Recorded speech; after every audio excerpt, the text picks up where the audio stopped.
ఇవాళ వాస్తవం ఏంటి అంటే రాష్ట్రంలో ఒక రాజకీయ పునరేకీకరణ జరుగుతూ ఉంది. సింహం బయటికి వస్తూ ఉంది అంటే గుంటనక్కల గుండెల్లో ఇలా రైలు ఉరుకుతున్నాయి. కేసీఆర్ గారు ఒక సంవత్సరం తర్వాత ఒక బహిరంగ సభకు వస్తున్నారంటే ఎన్నో రకాల కుట్రలకి కుతంత్రాలకి తెరలేపి కాంగ్రెస్ ప్రభుత్వం జగిత్యాలలో జరగబోతున్న జైత్రయాత్రను అడ్డుకునే ఒక చిల్లర ప్రయత్నం చేస్తూ ఉంది. ముఖ్యమంత్రి గారు మంత్రులు ఎంత సిల్లీ పాలిటిక్స్ అంటే కేసీఆర్ గారు ఇక్కడికి వస్తున్నారంటే ముఖ్యమంత్రి గారు మేడిగడ్డ కోతారట. 2.5 ఏళ్లకెళ్లి మేడిగడ్డ కోయేందుకు ముఖ్యమంత్రికి టైం లేకుండే అర్జెంటుగా ముఖ్యమంత్రి గారికి కేసీఆర్ గారి బహిరంగ సభ ఇక్కడ ఉంటే టీవీలలో సగం కేసీఆర్ను చూపెట్టాలి, సగం రేవంత్ రెడ్డిని చూపెట్టాలి, పేపర్లలో సగం రేవంత్ రెడ్డిది రాయాలి, అవతలకు కేసీఆర్ది రాయాలని ఒక చిల్లర ప్రయత్నం. అంటే ఇంత కుత్సితమైన ఇంత కుసంస్కారమైన ఇంత చిన్న మెదడున్న ముఖ్యమంత్రి బహుశా భారతదేశంలో ఎవరు ఉండరు, ఒక రేవంత్ రెడ్డి తప్ప. ఆయనకు హైటే తక్కువ అనుకున్న, బుర్ర కూడా తక్కువ. అంటే ఈ మాట ఎందుకు అంటున్నా అంటే నిజం గింత చిల్లరగా ఉండకూడదు రాజకీయం. కేసీఆర్ లాంటి ఒక నాయకుడు ఆయన ఇంకా గీ ఏజ్లో గీ స్థాయికి చేరుకున్న తర్వాత ఆయనకు పేపర్ వాళ్ళు ఏం రాస్తారు, టీవీ వాళ్ళు ఏం చూపెడతారు, ఆయనకి ఏమైనా ఉంటుందా? జగిత్యాలకు వచ్చుడు, జనాలను కలుసుడు, అందరి ముందు మాట్లాడుడు, లక్షలాది మందితో సంభాషించుడు కేసీఆర్ గారికి తెలిసిందే గది, ఆయన ప్రస్థానమే అది. అట్లాంటిది ఇవాళ ఆయన ఇక్కడికి వస్తుంటే కోరుట్లకెళ్ళి వచ్చేటోళ్ళందరికీ ఇక్కడికి రానియకుండా రోడ్డు దవ్వుతారట. 3 ఏళ్లకెళ్ళి యాదికి రాలే రోడ్డు, ఇప్పుడే యాదికి వచ్చింది సడన్ గా. ఇంత చీప్ పాలిటిక్స్, ఇంత చిల్లర ప్రయత్నాలతో జగిత్యాలలో జన ప్రభంజనాన్ని అడ్డుకుంటామని రేవంత్ రెడ్డి గారు, అదేవిధంగా ఇక్కడ ఉన్న హైబ్రిడ్ ఎమ్మెల్యే, హైబ్రిడ్ కూడా కాదు, ఏం బ్రీడో ఇది, ఏ బ్రీడో ఆ బ్రీడ్ ఎమ్మెల్యే ఇక్కడ ఉన్నాయన ఏ పార్టీ ఆయనకే తెలియదు.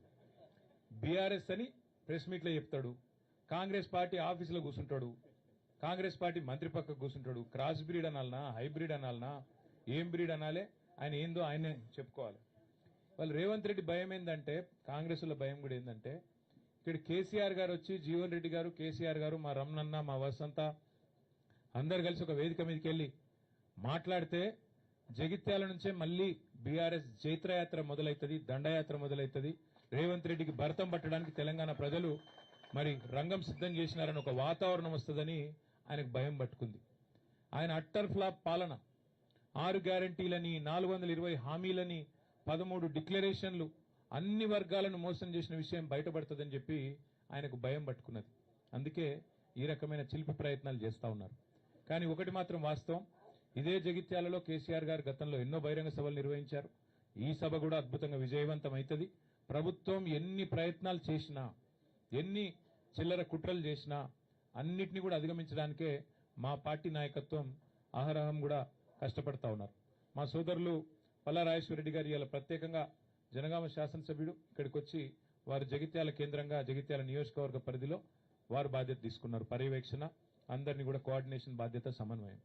అట్లాగే మా ధర్మపురి కాన్స్టిట్యున్సీకి రవీందర్రావు ఎమ్మెల్సీ గారు, తక్కలపల్లి రవీందర్రావు గారు, వరంగల్ వాసి, వారు కూడా ఇక్కడికి వచ్చి ధర్మపురిలో కొప్పుల ఈశ్వర్ గారితో కలిసి వారు కూడా సమన్వయం చేసుకుంటా ఉన్నారు. అట్లాగే మా చొప్పదండి నియోజకవర్గంలో మాజీ శాసనసభ్యులు పెద్ద సుదర్శన్ రెడ్డి గారు, వారు మా రవిశంకర్ గారితో సమన్వయం చేసుకుని అక్కడి నుంచి వారు జగిత్యాల జిల్లా పరిధిలో వారు ప్రయత్నం చేస్తూ ఉన్నారు. కోరుట్లలో గౌరవనీయులు మాజీ మంత్రి మరి శ్రీ ప్రశాంత్ రెడ్డి గారు, అక్కడ ఎమ్మెల్యే సంజయ్ గారితో, అట్లాగే మా జిల్లా పార్టీ అధ్యక్షులు విద్యాసాగర్ రావు గారితో వారు సమన్వయం చేసుకుంటా ఉన్నారు.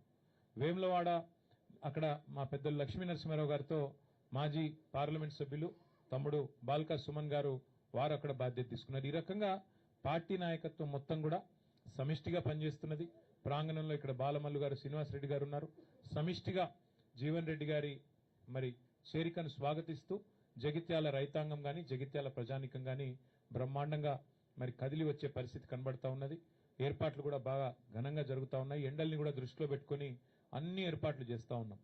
దాదాపుగా ఒక 3 లక్షల మంచినీళ్ల బాటిల్ కూడా తెప్పిస్తా ఉన్నాం. ఒక 2 లక్షల మజ్జిగ ప్యాకెట్లు కూడా తెప్పిస్తా ఉన్నాం. ఇవన్నీ కూడా ఎందుకంటే సాయంకాలం సభ అయినప్పటికీ కూడా కేసీఆర్ గారు దాదాపుగా 5:30 గంటలకు ఇక్కడ చేరుకుంటారు. ఎండ చల్లబడ్డ తర్వాతనే సభ ప్రారంభమవుతుంది.